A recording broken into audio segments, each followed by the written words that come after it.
वाचून दाखवतो प्रश्न काय आहे. द्वेष नकारात्मक वृत्ती निर्माण करतो. द्वेष नकारात्मक वृत्ती निर्माण करतो. प्रेम आणि सहिष्णुता द्वेषाचा प्रतिकार करतात. परीक्षण करा. Your time starts now. आता बघा, मी तुम्हाला या ठिकाणी सांगतोय, सो तुम्हाला कशाबद्दल काम करायचंय, तुम्हाला परिणामांबद्दल सुद्धा काम करायचं. Start reading the question. Structure बनवायला सुरू करा. द्वेष नकारात्मक वृत्ती निर्माण करतो. प्रेम आणि सहिष्णुता द्वेषाचा प्रतिकार करतात. परीक्षण करा. सगळ्यात पहिलं काम, प्रश्नामधला लोकस शोधायला सुरू करा की प्रश्न कशावर विचारला गेलेला आहे. दोनदा तीनदा वाजता मला प्रश्न कळायला हवा, मग तुम्हाला फोकस शोधायचा, कारण फोकस कळला की मग किती शब्द कशाला द्यायचे क्लिअर होतं. राईट. द्वेष करेक्ट आहे, सगळ्यांना क्लिअर आहे. So you are coming closer की तुम्हाला कळतंय की प्रश्न कशाबद्दल आहे, द्वेषाबद्दल. Very good. म्हणजे आय एम हॅपी की तुम्हाला लोकस बद्दल क्लॅरिटी येते की लोकस काय आहे. द्वेष हा सगळ्यात महत्वाचा लोकस आहे. करेक्ट आहे. आता फोकस काय, एक फोकस आहेत का दोन फोकस आहेत? दोन फोकस. पहिला फोकस काय आहे की द्वेषामुळे नकारात्मक वृत्ती कशी निर्माण होते, हा F1. आणि दुसरं काय, प्रेम आणि सहिष्णुता ही द्वेषाला कसा प्रतिकार करतात, हा F2 झाला.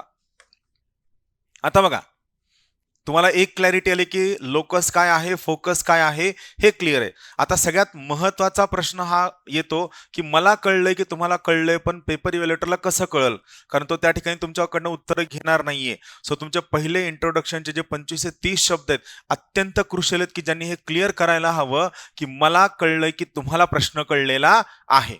मग खूपदा असं असतं की इथिक्समध्ये, मी तुम्हाला काल सांगितलं की तुमच्या इथिक्सच्या प्रश्नाचं उत्तर लिहित असताना जे तुमचं इंट्रोडक्शन आहे, हे इंट्रोडक्शन तुमच्या प्रश्नामधनं शोधायचं. म्हणजे मग या ठिकाणी तुम्हाला काय करायचं, पहा मी तुम्हाला दाखवतो. या ठिकाणी तुम्हाला सरळ सरळ काय लिहायचं आहे की हा जो द्वेष आहे, हा द्वेष नकारात्मक वृत्ती का निर्माण करतो. बरोबर आहे. आम्ही इथं फ्लो चार्ट काढतो बघा. इंट्रो कसा असायला हवं, हा जो द्वेष आहे, हा द्वेष नकारात्मक वृत्ती का निर्माण करतो. पहिली गोष्ट म्हणजे द्वेषातील कोणते इथिकल शब्द आहेत, द्वेष मधले कोणते इथिकल शब्द आहेत. आता मग तुम्हाला हेट मध्ये तुमच्या इथिक्स मधल्या ज्या व्हॅल्यूज आहेत, आपण सिलेबस मध्ये शिकणार आहेत, इथिक्स मधली मूल्य की जी तुम्हाला कुठे घेऊन जातात, नकारात्मक वृत्तीकडे घेऊन जातात. आता मग इथं तुम्हाला नकारात्मक वृत्ती म्हणलं की नकारात्मक वृत्ती म्हणजे नेमकं काय काय याबद्दलचे टायटल्स माहीत असणं गरजेचं आहे. मी तुम्हाला अभ्यास करताना कितीतरी वेळा सांगितलंय, तुम्ही कुठं अडकून पडलाय, तुमच्या नोट्स मधल्या बारकाव्यांवरती अडकून पडलाय. प्रश्नाचं उत्तर लिहिण्यासाठी तुम्हाला जर फक्त टायटल्स माहीत असतील तरी तुम्हाला उत्तर लिहिता येतं. रादर नोट्स मधलं डिटेलिंग माहीत असणं जास्त घातक आहे टायटल्स माहीत असण्यापेक्षा. तुम्हाला उत्तर लिहिताना टायटल्सच माहीत असणं जास्त गरजेचं आहे. सो या ठिकाणी द्वेषामधले कोणकोणते कॉम्पोनेंट, पण आपण सिलेबसला द्वेष शिकलेलोच नाहीये. पण सिलेबसला आपण काय शिकलोय, नकारात्मक वृत्ती आपल्याला माहित आहे, आपल्याला मूल्य माहित आहे जे कोणते नकारात्मक आहेत. बरोबर आहे. हिंसा करणं, राग करणं, असहिष्णू असणं, यू नो दिस थिंग्स. बरोबर आहे. सो द्वेषामधले कोणकोणते तत्व हे तुमच्या नकारात्मक वृत्ती बनवतात. बरोबर आहे. पण ही जी नकारात्मक वृत्ती आहे, ही नकारात्मक वृत्ती परमनंट नसते. त्या ठिकाणी लिहायचंय. मला सांगा, एखाद्या गोष्टीबद्दल, व्यक्तीबद्दल तुमची नकारात्मकता परमनंट असते का? नसते. बरोबर आहे. सदाशिव पेठेतल्या पाट्या वाचल्यानंतर आपण नकारात्मक वृत्ती बनवतो, पण नंतर आपल्याला कळते की आपण अधिकारी झाल्यानंतर जास्त आपल्या बाहेर लोक उभे राहतात, साहेब एकच कागद बघा ना, अरे जेवण बाकी, साहेब एकच कागद बघा ना, अरे बाहेर हो. आपण म्हणतो की नाही त्याला, बाहेर हो, मी काय रिकामा बसलोय का? मग सदाशिव पेठेतली पाठी पण तीच आहे की सकाळी 6 वाजता उठलोय, रात्री 10 वाजता झोपलोय, माझ्या घरी माणूस आजारी, पण तुम्ही 2:30 वाजता खटखट, साहेब ते शेजारचा दरवाजा बंद कस काय हो, तुम्ही विचारता. You are getting what I am saying. So नकारात्मक वृत्ती ही परमनंट नसते. सो मग इथं द्वेष नकारात्मक वृत्तीकडे जातो, पण ही नकारात्मक वृत्ती परमनंट नसते. तर प्रेम आणि सहिष्णुता याला काय करते, कंडिशन करते. आणि यामधनं तुम्हाला काय मिळतो, तुम्हाला चांगला समाज मिळतो. परिणाम. पण मला सांगा, चांगला समाज आपल्या सिलेबसचा पार्ट आहे का? नाही. आपल्याला चांगला समाज हवा आहे का? नाही. आपल्याला समाज हवाय. कोणता समाज हवाय मला सांगा? नैतिक समाज हवाय. You are now on right line. आपल्याला कोणता समाज हवाय? म्हणजे समोरचा पेपर चेक करायला कंटाळला पाहिजे, किती नैतिक वापरतो. एवढं तर आज चंद्राने सुद्धा वापरलं, एवढं आपण वापरून काढायचं. आपला कोणता समाज हवाय? नैतिक समाज हवाय. आलं लक्षात? सो आन्सर रायटिंग ही स्किल आहे. अभ्यासाचा आणि आन्सर रायटिंगचा अर्थार्थी काहीही संबंध नाही. सो आता आपण इंट्रोडक्शन वाचूया. इथे नेमकं काय लिहिलंय तर, द्वेष ही विनाशकारी शक्ती आहे. शब्द विनाशकारी शक्ती आहे. ही कुठे येते? संकुचित, ही आपल्या दृष्टिकोनाला काय करते? संकुचित करते, पूर्वग्रह वाढवते आणि सामाजिक सलोखा ढासळतो. या उलट प्रेम आणि सहिष्णुता या कशावर अवलंबून आहेत? करुणा, आदर, परस्पर मान्यतेवर आधारित नैतिक सुधारक शक्ती आहेत. विविधतेने भरलेल्या लोकशाहीत या मूल्यांचा प्रभाव महत्वाचा आहे. म्हणजे द्वेष का आला, याचा काय परिणाम झाला? प्रेम आणि सहिष्णुता द्वेषाला काय कंडिशन करतो आणि मग आपला समाज कसा आहे? विविधतेने भरलेला आहे. मला सांगा, नॉर्मली आपलं भावासोबत भांडण होतं, पण भावासोबतचं भांडण आपलं द्वेषपूर्ण असतं का? नाही, खेळीमेळीचं असतं. शेजाऱ्यासोबतचं भांडण थोडं खेळीमेळीपुरतं असतं, पण शेजारच्या गल्लीवाल्यासोबतचं भांडण द्वेषपूर्ण असतं का? कारण असं असू शकतं की शेजारच्या गल्लीवाला वेगळ्या जातीचा, धर्माचा, रंगाचा, पैशाचा असू शकतो. म्हणजे द्वेष कुठे येतो? ज्या ठिकाणी डायव्हर्सिटी आहे, व्हरायटी आहे, विविधतेने भरलेल्या लोकशाही मूल्यांचा प्रभाव समजून घेणं आवश्यक ठरतं. प्रश्न कळला? मग उत्तर कसं असायला हवं? एकदम सिंपल फ्लो आहे, लक्षात घ्या.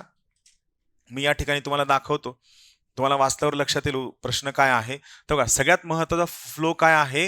हा जो द्वेष आहे, हा द्वेष नकारात्मक वृत्ती घडवतो. नकारात्मक वृत्ती, बरोबर आहे. मग इथं प्रश्नाचं उत्तर लिहिताना काय करायचं?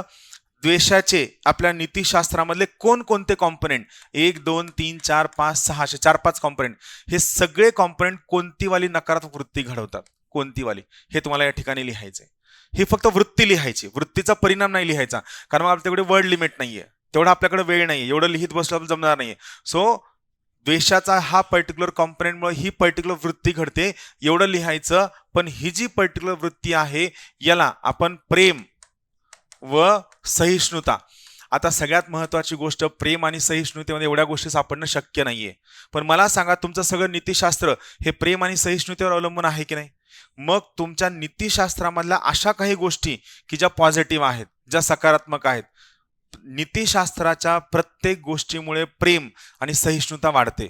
सो नीतिशास्त्रामधल्या अशा कोणत्या गोष्टी आहेत की ज्यामुळे ही नकारात्मक वृत्ती कमी होऊ शकते? पण मला सांगा, आपल्याला फक्त नकारात्मक वृत्ती कमी करायची आहे का नकारात्मक वृत्तीमुळे समाजावर पॉझिटिव्ह परिणाम आणायचा आहे? सो ह्या प्रेम व सहिष्णुतेमुळे ही कोणती वृत्ती कमी झाली आणि याचा आपल्या समाजावर काय परिणाम होणार आहे, हा तुमचा फ्लो असायला हवा. आता तुम्हाला एक लक्षात येते का की प्रत्येक प्रश्नाच्या उत्तराचं एक सिंपल डायमेन्शन आहे, तो घटक, त्याचे कॉजेस, त्याचे परिणाम, आपल्याला काय मिळते. ही आपण काय म्हणू शकतो, एक स्टँडर्ड मोडस ऑपरेंडी आहे की ज्या मार्फत आपण आपल्या त्या उत्तरापर्यंत पोहोचू शकतो. आणि ही पद्धत महत्वाची आहे. जोपर्यंत तुम्हाला ही पद्धत कळत नाही तोपर्यंत डेटा गोळा करणं अवघड होऊन जातं. बघा, मी तुम्हाला त्या ठिकाणी जे उत्तर दिलंय, आपण काय पाहतोय? द्वेष. द्वेषामुळे काय येतं? नकारात्मक वृत्ती येते. प्रत्येक ठिकाणी तुम्ही द्वेष द्वेष द्वेष हा शब्द लिहू शकता का? नाही. आपल्या नीतिशास्त्रामधल्या नकारात्मकता ज्यामुळे द्वेष निर्माण होतो, पण प्रत्येक वेळेस ते वाक्य लिहायची गरज नाही की द्वेष निर्माण होतो, द्वेष निर्माण होतो, द्वेष निर्माण होतो. काय, या गोष्टीमुळे व्यक्तीच्या वागण्यात पूर्वग्रह दोष येतो, व्यक्तीला राग येतो, व्यक्तीला गर्व येतो, व्यक्ती असहिष्णू होतो, समोरचे विचार ऐकत नाही. या सगळ्या गोष्टींमुळे ही निगेटिव्हिटी येते.